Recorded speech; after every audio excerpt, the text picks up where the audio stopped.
Kalau ada orang yang berhubungan dengan hewan wajib mandi dan cuci.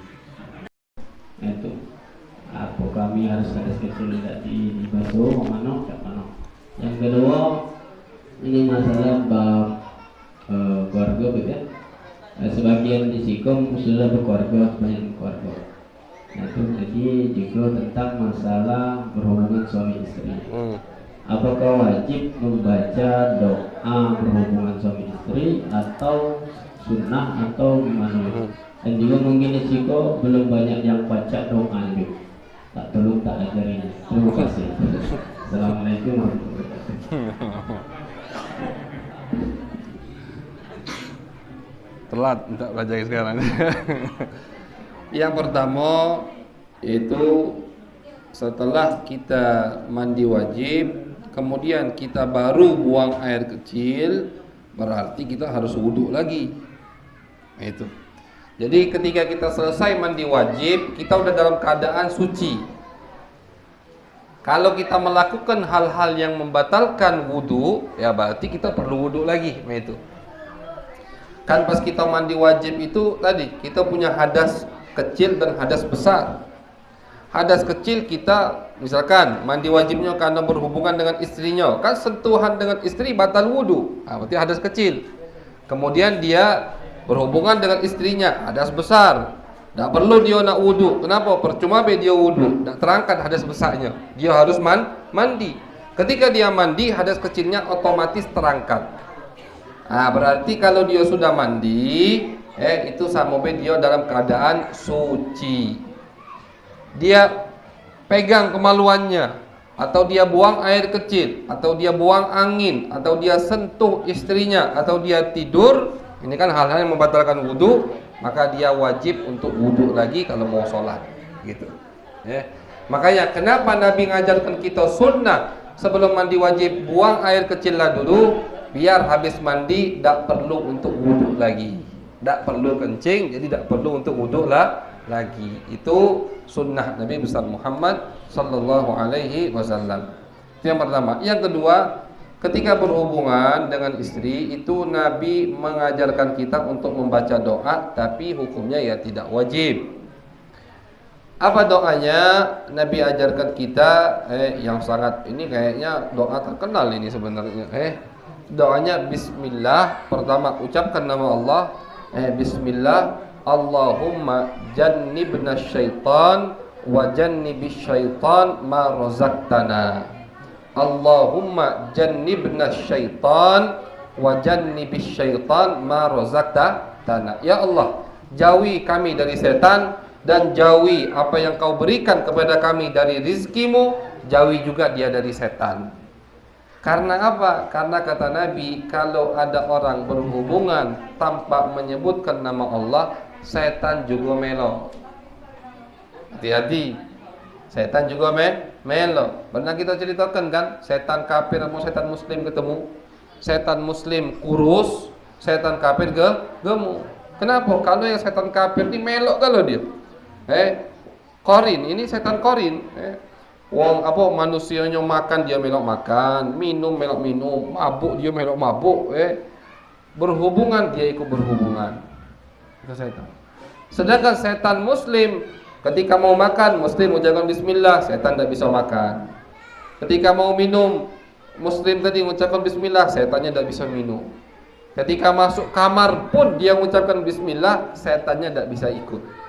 Jangankan mau ikut berhubungan, mau masuk kamar pun tidak bisa. Kenapa? Dia ucapkan bismillah. Jadi sunnah hukumnya, tidak wajib. Ya cuman siapa yang galak diikuti sama setan terus? Pasti tidak galak kan, pengen setan jauh-jauh dari kita. Nah, terima kasih kami Pak datang dari masyarakat Kabupaten Desa Ramunjaya. Rupanya Pak Husain ini Pak ngajar di tempat kami Pak. Jadi selama 2 minggu. Terima kasih, alhamdulillah didatanginya dia sholat maghrib. Terima kasih, alhamdulillah Pak. Rupanya ilmu kami itu yang tak baca nama, yang nama banyak dulu. Nah, terima kasih kepada ibu dan sekalian. Aku minta maaf dulu ya. Oleh karena aku nanya kan, Pak dulu kan minta.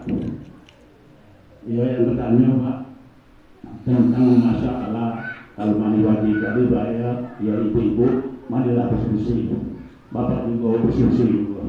Ya, itu bayar kita ya. Nah sudah yang bertanya Pak tentang masalah masjid Pak. Iko ada Pak Zul Pak, Haji Zul, Ketua Masjid Al-Falah Desa Bangun Jaya. Mohon maaf Pak Zul. Ya. Jadi aku nak bercerita Pak dikit bahwa masjid itu rumah Allah Ta'ala, musola itu juga rumah Allah Ta'ala. Ngapa Pak sebagai manusia, maaf baik Pak ya, kalau aku salah minta maaf dengan manusia, kepada Allah mohon ampun Pak.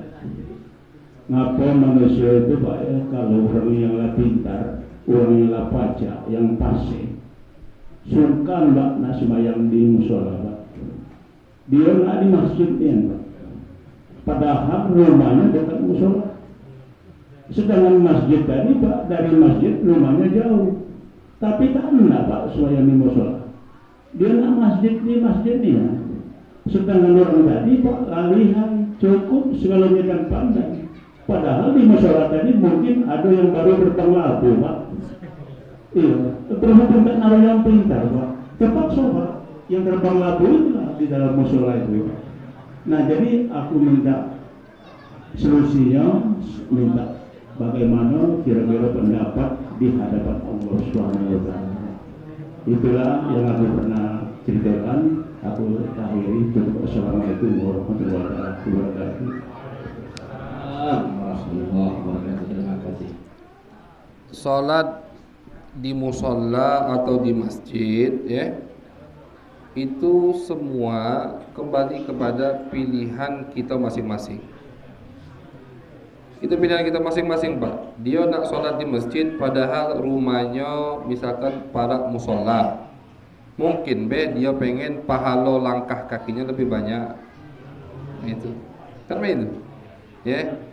Oh tidak, aku pengen di musola ngapo biar lebih rami musola ini, masjid dah rami, dapat pahala juga. Nah, jadi jangan dipermasalahkan. Ini tidak perlu dipermasalahkan karena ya musola tempat sholat, masjid juga tempat sholat. Kalau dia sholat di gereja baru kita ribut. Nah itu Pak. Kenapa diadakan musola?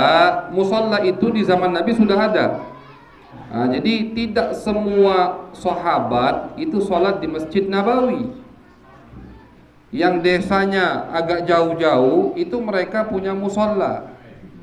Tuh asal muasal musola gitu. Arti musola kan tempat sholat. Masjid artinya tempat sujud. Sholat sama sujud ya sama gitu. Dua-duanya tempat ibadah. Cuman bedanya masjid itu hukumnya lebih ketat daripada musola. Yang lagi ada hadas besar tadi belum mandi wajib, tak boleh masuk masjid, boleh masuk musola. Itu. Tak boleh masuk masjid, masuk musola boleh. Nah, jadi kalau kita nengok ada wong nak solat di masjid itulah, yo biarlah. Mungkin dia pengen langkah kakinya lebih banyak ke masjid, lebih banyak pahalanya. Ada orang yang nak solat di musola itulah, tidak apa-apa. Yang penting sih kau, jangan kita ada perselisihan gara-gara itu. Jangan sampai gara-gara musola, sampai gara-gara masjid kita ribut. Ini Allah akan murka 2 kali lipat daripada orang yang ribut gara-gara jabatan. Anda ribut gara-gara jabatan, ribut gara-gara harta, tidak pantas. Cuman tidak terlalu besar dosanya di sisi Allah daripada Anda berselisih gara-gara rumahnya Allah. Jadi bawa Allah kamu ribut. Nah itu pasti lebih marah Allah. Jadi yang penting satu, mau sholat di masjid, mau sholat di musola, hati kita satu. Jangan berselisih. Kita ini sekarang banyak yang nak kita urusi. Kita ini butuh nian untuk bersatu sekarang. Kalau gara-gara musola masjid kita pecah belah, malu sama Nabi. Belum ngelawan Israel gitu. Nah ngelawan Israel aja itu. Masalah musola lagi masjid dia ribut. Nah, jangan pecah belah. Jadi jangan ada perselisihan karena musola dan masjid. Karena Nabi di zaman beliau ada bau-bau munafik, orang-orang munafik yang ingin memperpecah belah umat melalui masjid, Mereka bangun masjid. Orang munafik tak tanggung-tanggung, bermodal untuk menyesatkan umat Nabi. Mereka bangun masjid, mereka pengen Nabi meresmikannya. Nabi tahu ini tujuannya biar sebagian sahabat ke sana, pas sebagian sahabat ke sana yang mulai dihasut-hasuti. Nabi tahu sama Nabi bukan diresmikan malah dibakar. Tapi tidak boleh kita bakar masjid sekarang. Itu khusus untuk Nabi. Bukan itunya yang kita ambil faedahnya. Tapi apa? Tapi Nabi lihat tuh Nabi tidak mau ada perselisihan. Nah, jadi jangan kita sampai berselisih. Nah, sudah. Sekarang kita, aku pengen malam ini sholat di masjid, jatuhi. Aku besok pengen sholat di musola, jatuhi. Malam ini hujan, musola tidak apa-apa. Jadi tidak apa-apa. Jangan sampai kita berkelompok-kelompok, hati-hati. Ketika sudah satu umat muslim berkelompok-kelompok, disitulah mulai perpecahan. Na'udzubillah min dzalik. Jelas insyaallah Pak Pertanyaan dari audiens jamaah sekalian. Yang pertama, kalau haid dari 15 hari atau nifas lebih dari 60 hari, wajib mandi dan wajib sholat ya? Iya, haid itu paling banyak 15 hari, nifas paling banyak 60 hari. Walaupun masih ada darah yang keluar setelah masa itu namanya darah penyakit atau darah istihadah. Dia wajib mandi dan dia wajib sholat. Nah, selanjutnya, berwudu dengan air yang terkena matahari katanya tidak boleh ya Bib.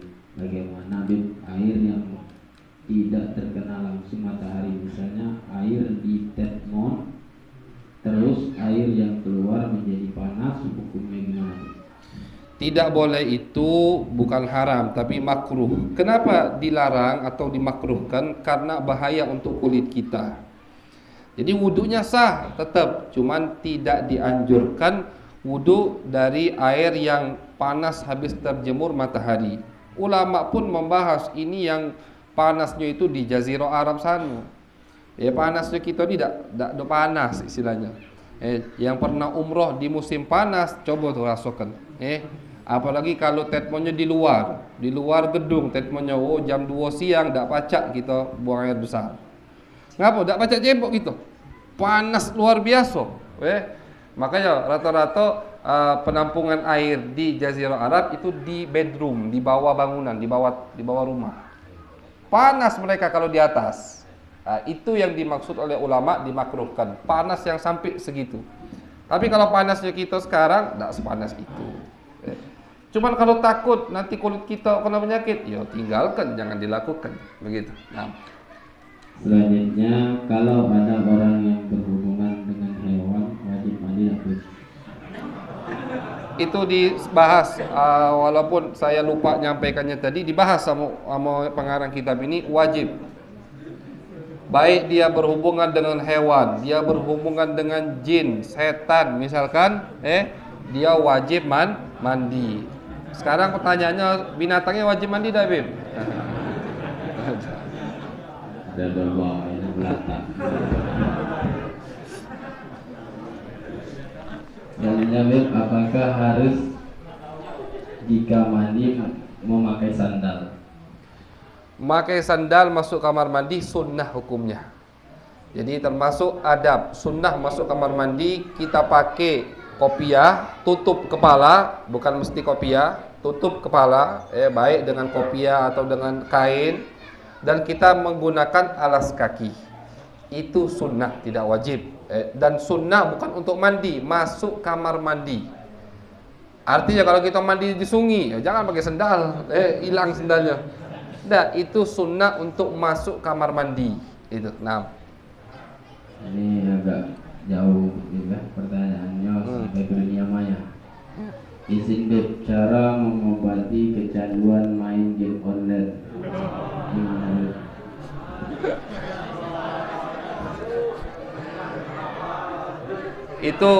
Itu datang ke apa itu? Ada terapinya nian sekarang kan? Ada terapinya nian. Wallah alam, bagaimana caranya? Kalau dari segi kesehatan, kalau dari segi apa itu namanya? Tapi kalau dari segi waktu misalkan, kita harus pikirkan ini buang-buang waktu misalkan. Buang-buang waktu. Kita tuh di akhirat kata Nabi, akan ada waktu yang kita sesali bukan karena kita maksiat, tapi kita sesali waktu itu kita buat bukan untuk ibadah. Itu kata Nabi, kalian pun akan menyesali waktu itu. Waktu yang kita jingok di umur kita untuk taat kita senang. Oh, waktu ini aku majlis taklim, senang kita di akhirat ke. Ada waktu yang untuk maksiat, kita sedih.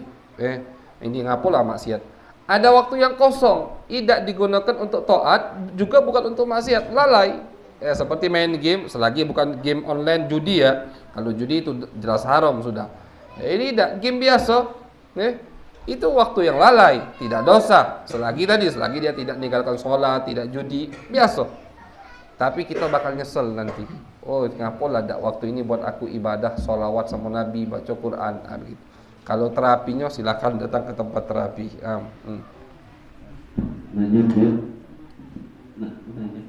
Kita sebenarnya. Apakah Muslim yang bunuh diri wajib dimandikan, wajib disolatkan, dan wajib dikuburkan? Dan yang kedua, apakah rakyat Palestina yang meninggal dunia semuanya syahid? Meninggal, yang bunuh diri itu wajib dimandikan, walaupun dia ketika bunuh diri itu melakukan dosa besar. Bunuh diri itu dosa besar, tidak boleh, haram hukumnya. Tapi tetap wajib dimandikan, wajib dikafani, wajib disolatkan, dan wajib dikuburkan, tetap seperti orang Muslim. Orang Palestina semuanya syuhada. Mereka adalah syahid yang gugur di medan peperangan untuk menegakkan kalimatullah. Karena mereka itu bukan hanya membela negara mereka, tapi membela Baitul Maqdis, termasuk kiblat kita itu. Nah, itu tujuan mereka membela Baitul Maqdis. Berarti kan untuk menegakkan kalimatullah. Mereka semua itu syuhada, syahid. Assalamualaikum. Salam. Izin tanya. Itu tertarik dengan yang dikatakan Habib tadi, masalah baginda Nabi dan istrinya berhubungan, bahkan gagal minta maaf. Itu kan diceritakan ke artinya tetangga atau pada orang lain, itu jadi hadis atau bagaimana itu? Nah, selanjutnya kami pernah dengar juga hadis itu ada yang sahih, yang dhaif, bahkan ada yang lemah. Itu sumbernya itu dari lain-lain orang atau lain-lain para sahabat. Itu mohon pencerahan ini. Yang disampaikan oleh Siti Aisyah, istri-istri Nabi, atau yang disampaikan oleh sahabat berkaitan dengan Nabi, itu namanya hadis. Jadi hadis itu tidak mesti Nabi bersabda, tidak.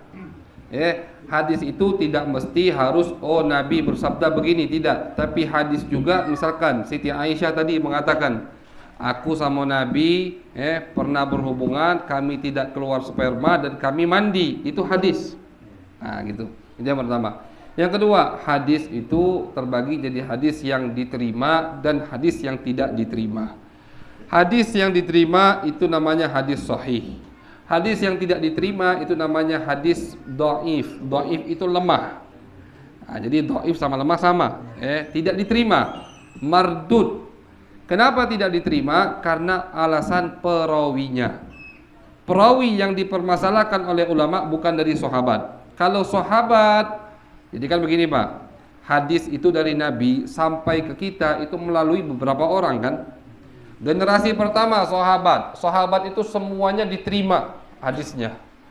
Karena sahabat itu langsung dari Allah dikatakan adlun. Adlun itu kabarnya bisa diterima.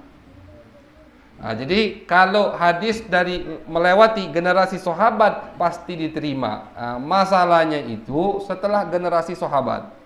Setelah generasi sahabat sampai ke generasi, baik ke generasi Imam Bukhari atau ke generasi kita, itu yang jadi permasalahan. Harus diseleksi dulu. Ini orang pantas tidak untuk meriwayatkan hadis Nabi. Benar tidak yang disampaikannya itu benar hadis Nabi. Dan udah selesai masalah ini. Sama ulama kita, alhamdulillah, tidaklah lewat abad kelima atau abad keempat, kecuali semua hadis Nabi sudah dibukukan. Jadi sekarang ini tidak katik periwayatan hadis dari hafalan ke hafalan ke hafalan. Sekarang ini periwayatan hadis dari kitab ke kitab ke kitab. Kapan selesai masa hafalan? Di abad ketiga atau abad keempat. Atau kita masukkan abad kelima, pertengahan abad kelima. 3 abad itu selesai periwayatan melalui hafalan. Dimulai oleh Imam Bukhari, terkenal kitabnya Sahih Bukhari. Nah, selesai periwayatan hafalan. Makanya kapan jadi permasalahan ini hadis sahih, ini hadis dhaif? Ya waktu itu. Kalau sekarang semua udah di kitab, udah jelas. Misalkan umpama hadis Nabi ada 1 juta, itu udah jelas mana yang sahih, mana yang dhaif. Udah jelas kalau. Udah dijelaskan oleh ulama kita, alhamdulillah. Sama Nabi, aku nak tahu ini hadis sahih. Cari kitab-kitab yang pasti sahihnya. Contoh, Sahih Bukhari, Sahih Muslim. Itu kan 2 kitab, itu tidak mungkin di kitab itu ada hadis dhaif. Sepakat ulama, baik yang sezaman dengan mereka atau yang setelah mereka, ulama setelah mereka, itu semua angkat tangan. Ini 2 kitab, semua isinya hadis sahih. Nah, jadi kita sekarang nak tahu hadis sahih dhaif bukan dari omongan wong, tapi dari kitab. Kalau wong tadi ngomong, bukan dari kitab, tidak bisa diambil hukum. Misalkan anak ngomong, ini hadis sahih. Dari mana Ustaz? Dari Bukhari. Itu baru diterima. Tapi ini hadis sahih dari siapa? Menurut ana, dari terima. Kenapa? Karena ana bukan Imam Bukhari yang memiliki kekuatan untuk bisa mensahihkan hadis mana yang sahih, mana yang dhaif. Kenapa ada dhaif, ada sahih? Biar yang sampai kepada kita murni dari Nabi besar Muhammad sallallahu alaihi wasallam. Jelas insyaallah. Nah. Selanjutnya 2 pertanyaan lagi, Beb. Nah. Yang pertama, mengulangi pembahasan masalah air bulan kemarin, Beb. Bagaimana kalau ada bak air yang ukurannya kurang dari 2 kula dan di dalam bak air tersebut dipelihara ikan dan dipastikan ikan tersebut buang kotorannya di bak air tersebut, bagaimana status airnya? Selagi airnya tidak berubah jadi bau, boleh kita bersuci di situ. Selagi tidak berubah jadi bau. Nah, yang terakhir masalah istianah, membantu orang lain bersuci. Bagaimana kalau suami istri sedang bersentuhan, suami istri itu kan batal berwudu, bantu bini wudu misalnya, sampai bininya lagi sakit. Jangan sampai tersentuh. Begitu. Caranya bagaimana? Ya pakai alas tangan, sarung tangan, jangan sampai tersentuh dan siram-siram goyori baju.